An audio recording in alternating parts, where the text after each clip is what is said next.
தான் வெற்றி பெற்றால் ஆரம்ப சுகாதார நிலையம் உள்ளிட்ட அடிப்படை வசதிகளை செய்து தருவதாக ஓட்டப்பிடாரம் தொகுதி அமமுக வேட்பாளர் சுந்தரராஜ் உறுதியளித்துள்ளார். தூத்துக்குடி மாவட்டம் ஓட்டப்பிடாரம் சட்டமன்ற தொகுதியில் தேசிய ஜனநாயக கூட்டணியில் இடம்பெற்றுள்ள அம்மா மக்கள் முன்னேற்றக் கழகம் சார்பில் சுந்தரராஜ் போட்டியிடுகிறார். இவர் தொகுதிக்குட்பட்ட கும்பாடி, தொளவாய்புரம், கந்தசாமிபுரம் உள்ளிட்ட கிராம பகுதிகளில் குக்கர் சின்னத்தில் வாக்கு சேகரித்தார். அப்போது பொதுமக்கள் குடிநீர், சாலை வசதி உள்ளிட்ட அடிப்படை வசதிகள் குறித்து கோரிக்கை வைத்தனர். அதற்கு பதில் அளித்த அவர் வெற்றி பெற்றவுடன் அடிப்படை வசதிகளை செய்து தருவதாக உறுதியளித்தார்.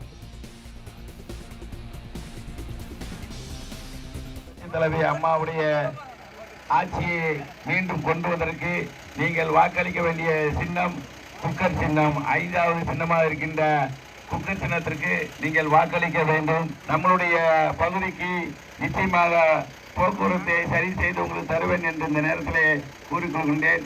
நிரந்தரமான குடிநீர் வசதி, சாலை வசதிகளை எல்லாம் நிச்சயமாக தருவோம். படித்த இளைஞர்களுக்கு வேலை வாய்ப்பை உறுதி செய்வோம். அதே மாதிரி இன்றைக்கு இருக்கின்ற ரேஷன் கடையில் இருக்கின்ற அந்த கருவெளி பிரச்சனையும் கைரேக பிரச்சனையும் நம்மளுடைய அரசு அமைந்தவுடனே சீர் செய்யப்படும்.